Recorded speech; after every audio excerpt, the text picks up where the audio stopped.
हरियाणा विधानसभा चुनाव में भारतीय जनता पार्टी ने कांग्रेस को पटखनी दे दी है। हरियाणा में पहली बार भाजपा ने 48 सीटें जीतकर सबको दंग कर दिया। 2024 के विधानसभा चुनाव में भाजपा ने अपना ही रिकॉर्ड तोड़कर नया रिकॉर्ड कायम किया है। भारतीय जनता पार्टी के जीत के वह 5 मंत्र बताते हैं जिसकी वजह से हरियाणा में लगातार तीसरी बार भाजपा की सरकार बनी है। हरियाणा में बीजेपी के जीत के मंत्र: भाजपा ने 10 साल की एंटी इनकम्बेंसी सीएम का चेहरा बदलकर खत्म की।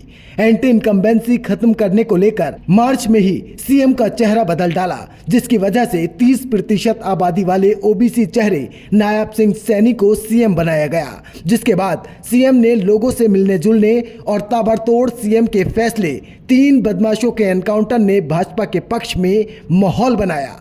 मनोहर लाल के कई फैसले बदले गए। कांग्रेस की कई घोषणाएं पहले ही लागू कर दी गई। 500 में सिलेंडर, कांग्रेस के 2000 के बदले महिलाओं को 2100 रुपए प्रति माह का वादा किया गया।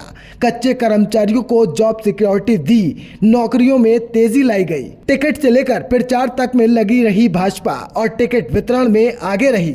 जिन चेहरों से नाराजगी थी उनके टिकट काटे गए। बूथ लेवल तक कार्यकर्ता सक्रिय किए गए। केंद्रीय नेतृत्व की रैलियां पहले ही शुरू कर दी गई। बिना खर्ची बिना पर्ची नौकरी की बात लोगों को समझाई गई। बिना खर्ची बिना पर्ची नौकरी देने का बड़ा मुद्दा बनाया गया, जो लोगों के समझ में भी आया। युवाओं में पॉजिटिव मैसेज गया। विपक्ष ने पोर्टल से परेशानी की बात कही तो भाजपा ने पारदर्शिता की। विधानसभा चुनाव में किसान, पहलवान, जवान पर खास तौर पर निशाना साधा गया। चुनाव से पहले 24 फसलों पर एमएसपी लागू किया। विनेश को सिल्वर मेडल की राशि दी गई। अग्निवीरों को सरकारी नौकरियों में आरक्षण दिया गया, जिसका रिजल्ट इस चुनाव में बाखूबी देखने को मिला। अब बात करते हैं कांग्रेस के हारने की सबसे बड़ी वजह की। लोकसभा चुनाव में 5 सीटें भाजपा से छीनने के बाद कांग्रेस ओवर कॉन्फिडेंस हो गई। वोटर की नब्ज नहीं पकड़ पाई। एक वोटर्स तक पहुंचने में असफल रही ओवर कॉन्फिडेंस ने कांग्रेस को हरियाणा में हरवाया। 1 दशक से कांग्रेस प्रदेश का मजबूत संगठन नहीं बना पाई। ग्राउंड पर कार्यकर्ताओं की कमी रही।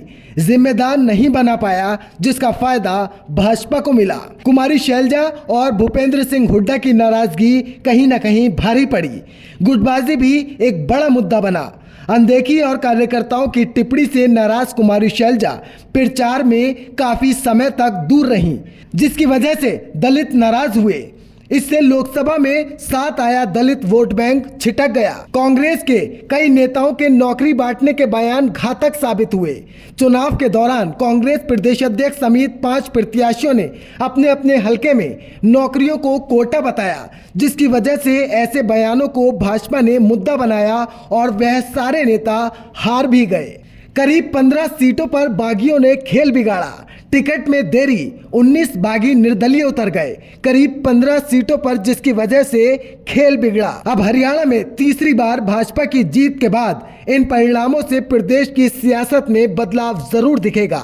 अब भाजपा में नायब सैनी अपनी नई पारी की शुरुआत करेंगे और इस पारी में नायब सैनी का कद और ज्यादा